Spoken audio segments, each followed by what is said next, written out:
You want to be heard. You want to get that raise, sell that idea, win that pitch. But here's the brutal truth. You're boring. Yep. You show up, open your mouth, and the room dies a little inside. You're not unforgettable. You're not even memorable. You're just there. Beige wallpaper, elevator music. You talk, and the world scrolls past you like an Instagram ad for socks. Now ask yourself, would you give you money? Would you trust you with your dreams? Would you give you 18 minutes of your life to be inspired? No? Then why the hell should anyone else? But what if I told you that the ability to communicate powerfully, not just talk, but talk like TED, isn't just for tech gods, billionaires, or Harvard grads? What if there was a formula used by the world's best minds that you could steal today and turn into your unfair advantage? This is not your average self-help fluff. This is a breakdown of talk like TED, the battle-tested strategies from the most captivating communicators on the planet, and I'm about to give you the blueprint. You ready? Let's break your bad habits and build a verbal weapon of mass influence. So, what is this book? And who the hell is Carmine Gallo? Carmine Gallo is a communication coach to CEOs, Fortune 100 companies, and even TED speakers themselves. He spent decades reverse engineering the science of why some talks change lives and others put people into comas. His mission? To crack the code of what makes TED Talks so insanely effective. And guess what? He did it. Gallo dissected over 500 TED Talks, spoke with top neuroscientists, entrepreneurs, and communicators, and boiled it all down to 9 secrets, yes, secrets, to giving a world-class presentation. This isn't some generic PowerPoint advice. This is the playbook for igniting brains, touching hearts, and moving wallets. Disclaimer. This video falls under the Fair Use Act. We're not copying, we're transforming. This is educational, critical commentary. The book's good, but this is the book in beast mode. TED isn't just a stage. TED is a movement. It's how Sheryl Sandberg launched Lean In, how Bono sold anti-poverty campaigns, and how a civil rights lawyer raised $1 million in under 20 minutes just by knowing how to talk. Think you can ignore this skill and still win? Go ahead, keep losing pitch after pitch. But if you're done playing small, this book is your verbal Swiss Army knife. Sharpen it. So let's break it down, one brutal, truth-dripping chapter at a time. Welcome to Mindful Reads Hub. Let's get started. Speak from fire, not memory. Imagine you're in a room full of people, lights hot on your face, your palms sweaty, mouth dry. You've got something to say. Maybe it's your business pitch. Maybe it's your story. But when you open your mouth, what comes out sounds like it was written by a government chatbot. Congratulations, you just wasted everyone's time. You were too busy trying to sound smart to actually be powerful. And the crowd? They can smell that BS from the back row. Because here's the truth no one wants to admit. If you're not on fire for your message, no one will be. People don't remember information, they remember energy.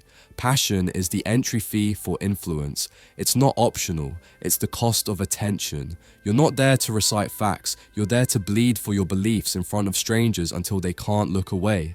Carmine Gallo didn't write a book about giving speeches. He wrote a playbook on how to set your soul on fire and let it burn on stage for 18 minutes straight. TED Talks aren't effective because the speakers are polished. They're effective because they're possessed.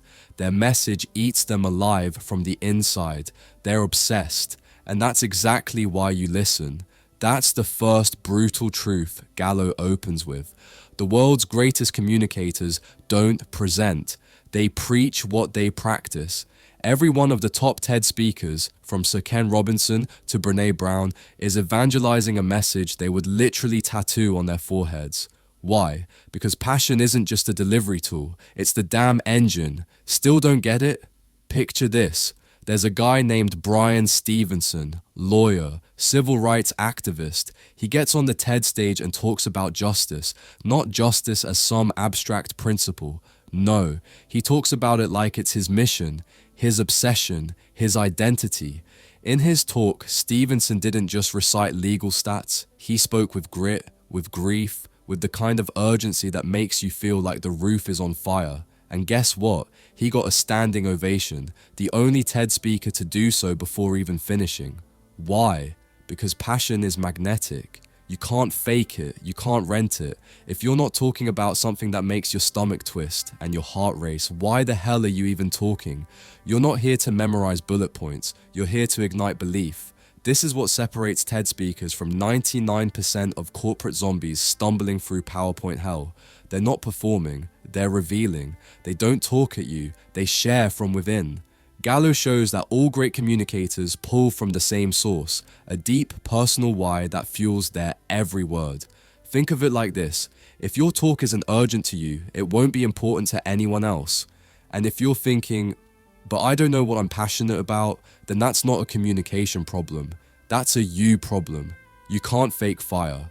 You've got to find your damn flame before stepping on stage. That means going deep, getting clear, and finding the thing that keeps you up at night. The thing you'd do even if no one paid you. The thing you'd fight for when no one else is watching. Because when you speak from that place, something wild happens. People lean in, people remember, and most of all, people change. The research backs it up too. Gallo points to studies showing that when speakers talk with passion, they light up the listener's brain like a Christmas tree. It's not just words, it's neurochemistry. Mirror neurons activate, dopamine flows. Audiences don't just understand you, they feel you. But here's where most people fail. They try to sound professional, which is code for soulless. They strip the heat out of their voice, the emotion out of their story, and what's left is a TEDx talk that no one remembers 5 minutes later. You want to be unforgettable? Stop trying to be perfect and start being possessed. Your favorite speaker? That person wasn't calm. They were intense. They believed. They wanted you to believe too. And that urgency? It was contagious. Gallo shows this over and over again. Every speaker who dominates TED isn't just there to talk. They're there to transfer energy. So if your goal is to be liked, to be polished, or to get through it, you've already lost. This isn't about looking good. It's about being real. Vulnerability isn't weakness. It's voltage. If your talk doesn't shake you, it won't stir anyone else. Don't memorize your speech. Internalize your obsession. Stop trying to remember your lines. Start trying to remember why this matters to you at all. Speak like your life depends on it. Because in a world built on attention, it does. Key takeaway. Your message doesn't have to be perfect. It has to be personal. If you don't feel something when you speak, no one else will either. Passion isn't just a nice to have. It's the ignition switch for transformation. Favorite quote: passion is contagious. You cannot inspire others unless you're inspired yourself. Facts tell, stories sell. Let me guess. You've been told that data speaks louder than words, that charts, graphs, and fancy infographics will carry your message across the finish line, that if you just throw enough facts at people, they'll magically care. You think your numbers will do the talking. Well, newsflash, your facts are forgettable, and your PowerPoint is putting people to sleep faster than Ambien. Here's what no one tells you. Logic makes people nod, but emotion makes them act. If your message doesn't hit them in the chest before it lands in the brain, it's going nowhere.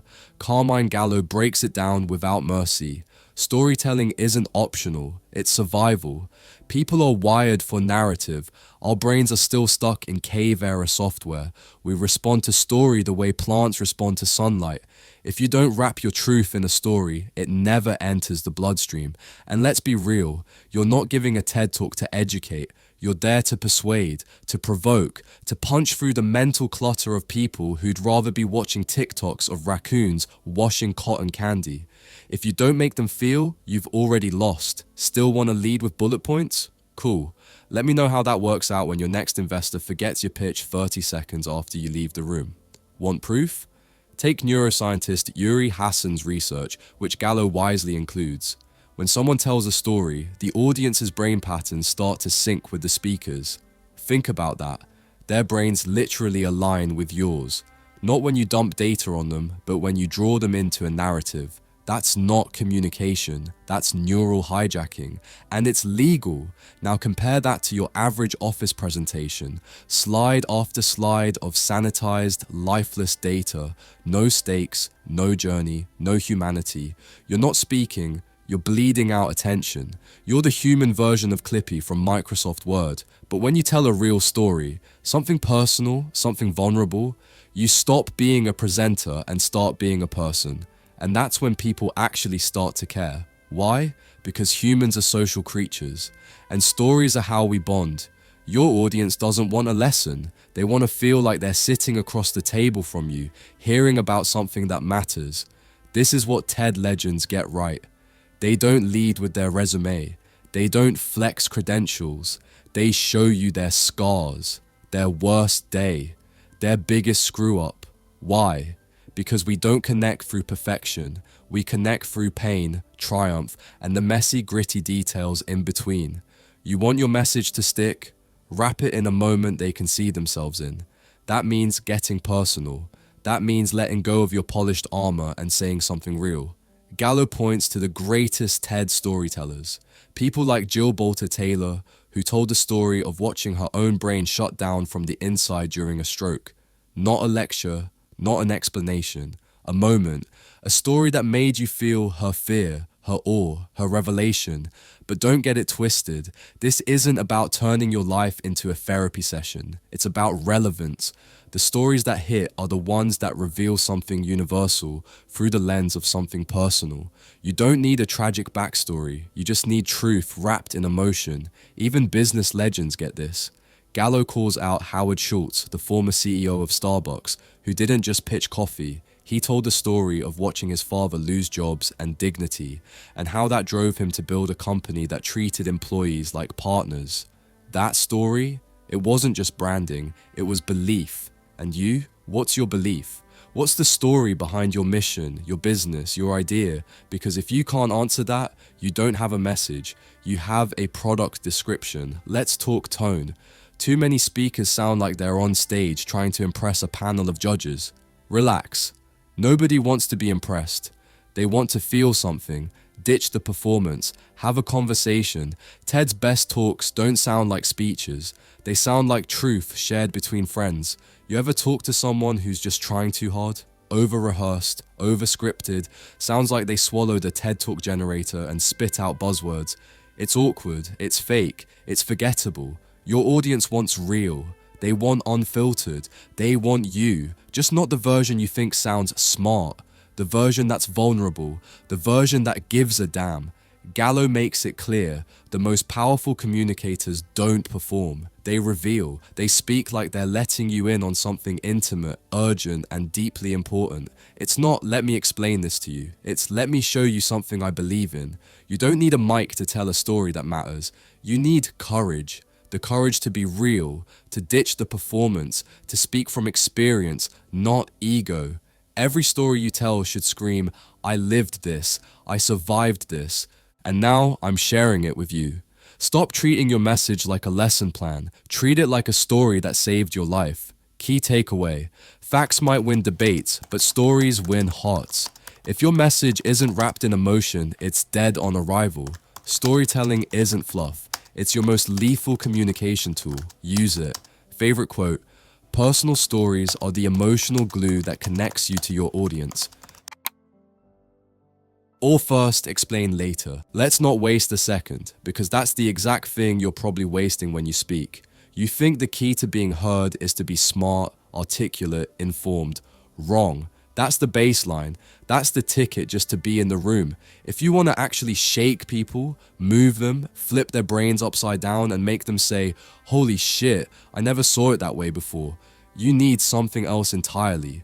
You need to stop aiming to educate and start planning to ambush. Stop thinking about teaching and start thinking about hijacking attention, because people are numb, desensitized, dead-eyed from 1,000 pitches, 1,000,000 notifications, and every other person talking at them like they're reading from a Wikipedia page. If you don't break through that noise in the first 15 seconds, you're gone, erased. That's not me being dramatic. That's human psychology.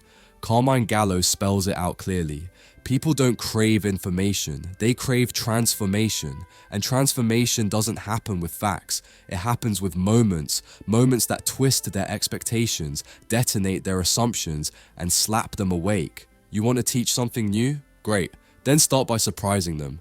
And no, not with a fun fact. I'm talking about something that makes them audibly say, "What the hell?" Something that hits so hard it forces their brain to reboot. Because once you do that, the learning part, that becomes easy. The brain lights up when it's curious. Curiosity isn't a nice to have. It's the prerequisite for attention.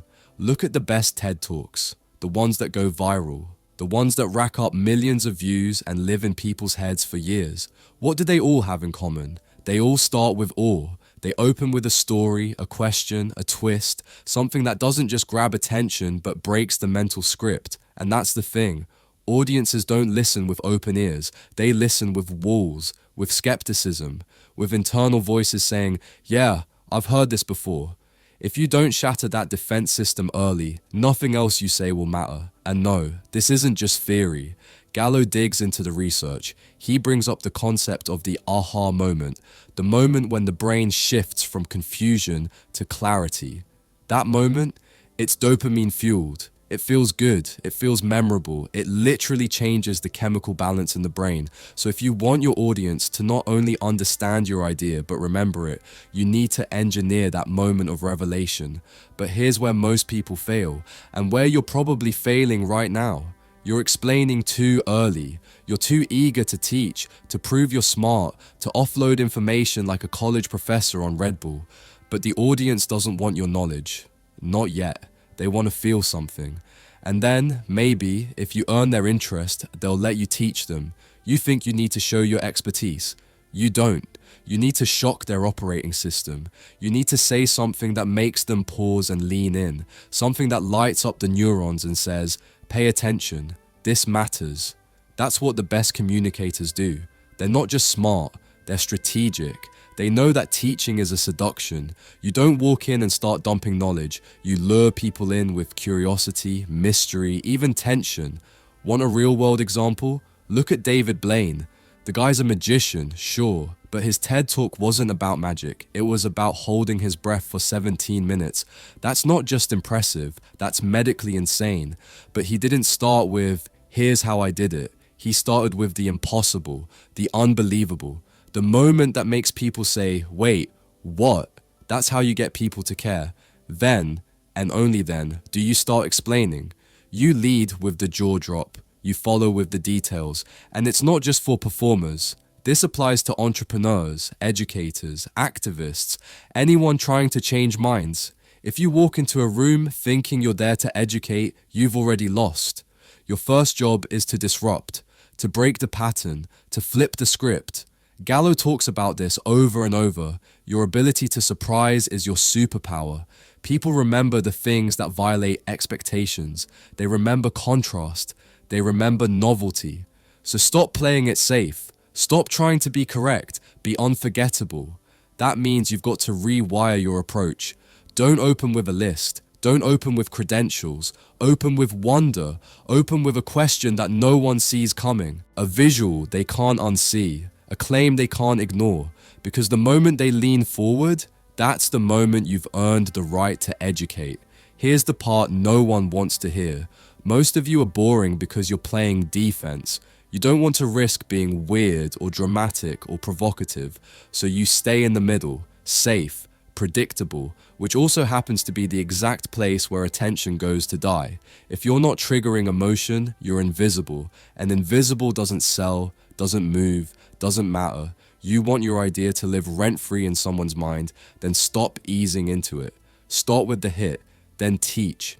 That's the order, that's the formula, that's the truth. Key takeaway, don't just start with what you want people to know. Start with what will make them care. Curiosity is the gatekeeper of attention, and awe is the key that unlocks it.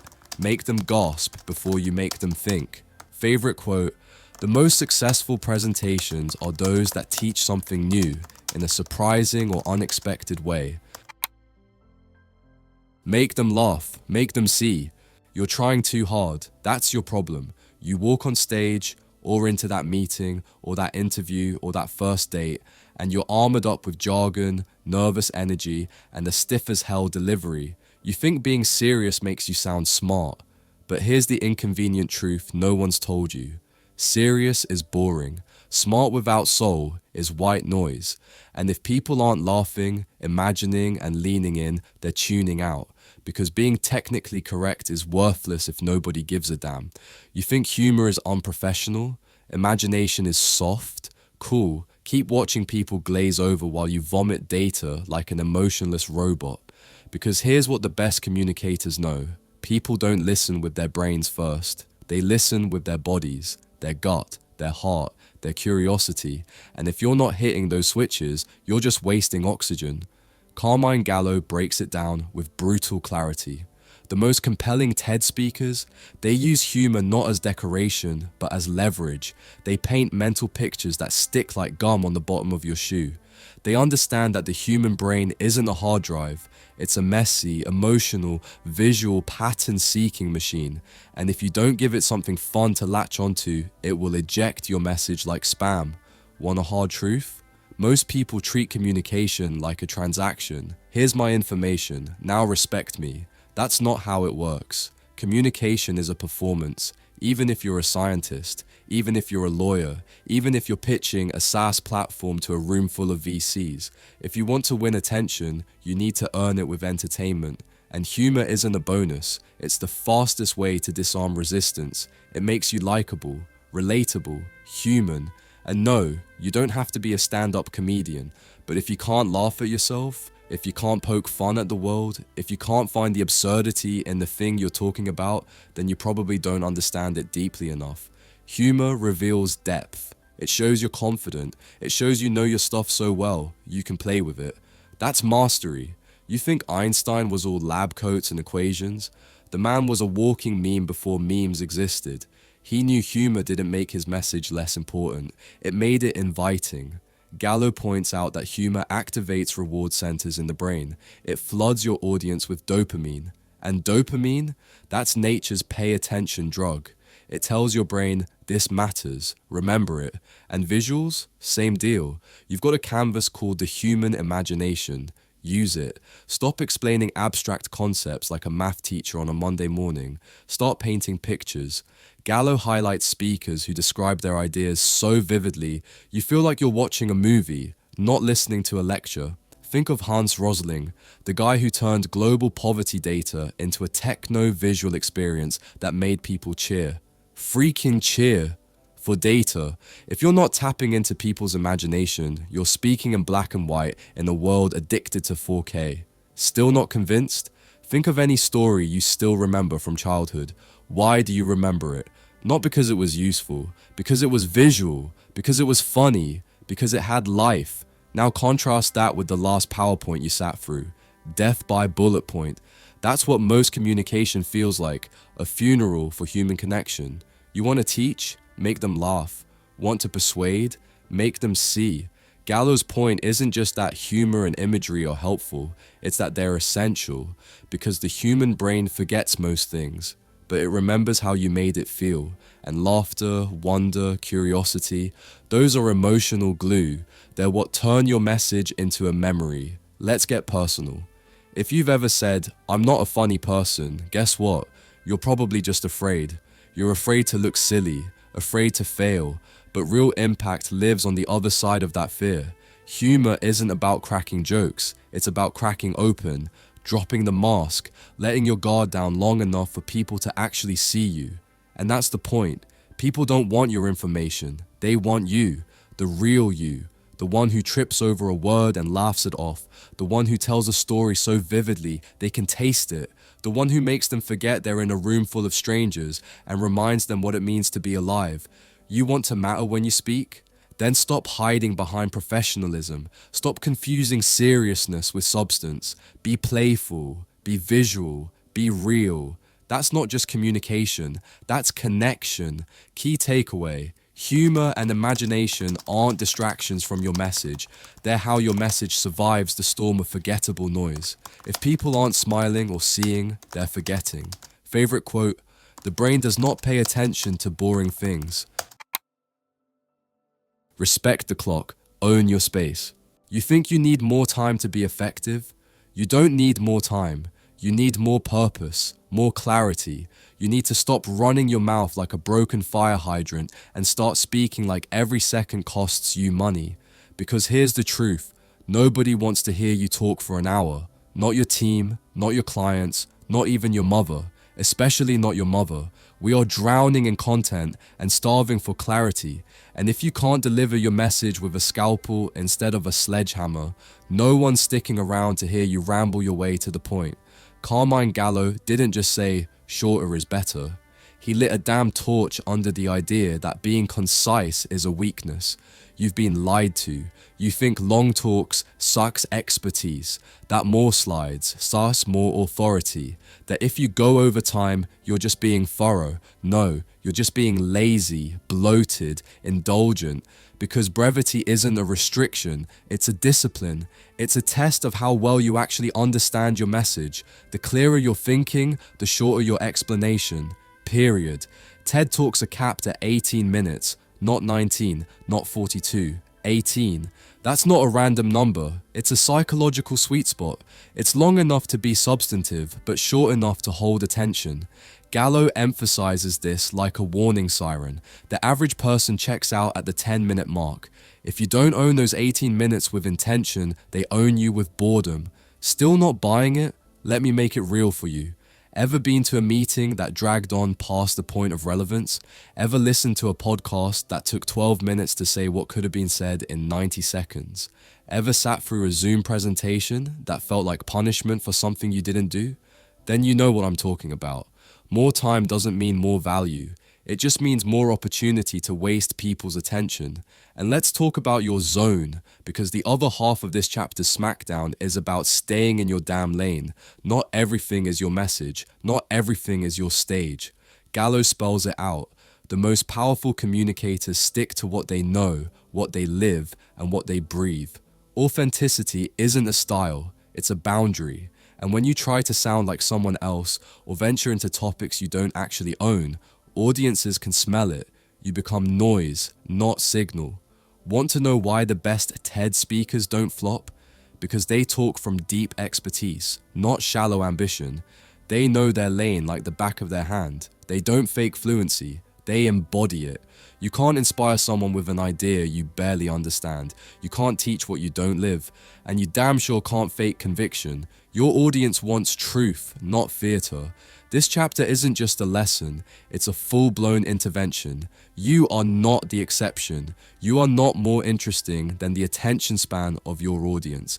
And if you think rambling your way through a meandering talk filled with every idea you've ever had is a strategy, then buckle up, because you're driving straight into irrelevance. Let's break this down further. People don't want the full menu. They want the best dish, and you're out here throwing ingredients at the wall like a toddler with a cookbook. Choose one idea, own it, sharpen it, deliver it like it's the only message you'll ever be allowed to speak, because in that simplicity, that's where your power lives. Gallo tells us about people who tried to pack everything they knew into one talk and failed miserably. Why? Because they were too afraid to leave anything out. But if you're afraid to cut, you're afraid to focus. And if you're afraid to focus, you'll never be heard. The brain doesn't remember volume, it remembers impact. And impact comes from precision, not noise. Own your space, respect the time, stop flexing and start cutting. Real influence is lean, it's sharp, it's brutally edited and ruthlessly honest.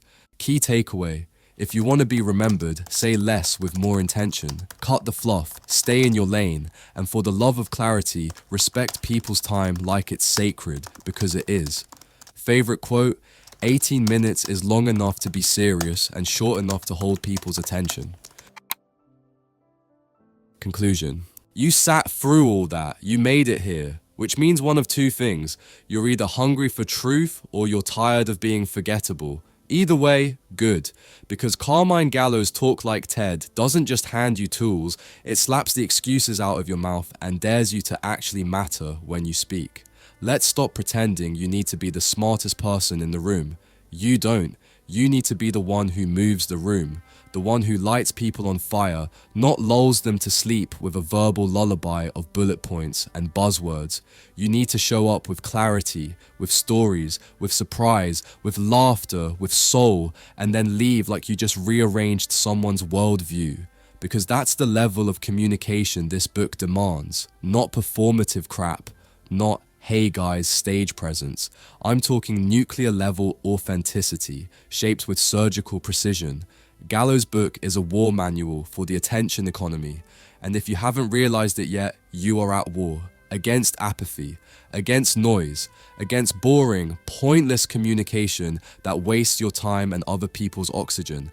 This book arms you to walk into any room, any boardroom, any stage, and drop a message that doesn't just inform, it sticks, it burns, it lives on. If you've been speaking to be liked, stop. If you've been over-explaining because you're insecure, stop. If you've been hiding behind professionalism because you're scared to be real, stop. The only thing people connect to is truth. Raw, fiery, unpolished truth told with confidence and respect for their time. Speak like your life depends on it, because your impact sure as hell does. Want more than just this script? Go buy the book. Seriously. Don't be the person who skims summaries and pretends they know. That's performative. That's lazy. That's forgettable. Read the full thing. Mark it up. Tear it apart.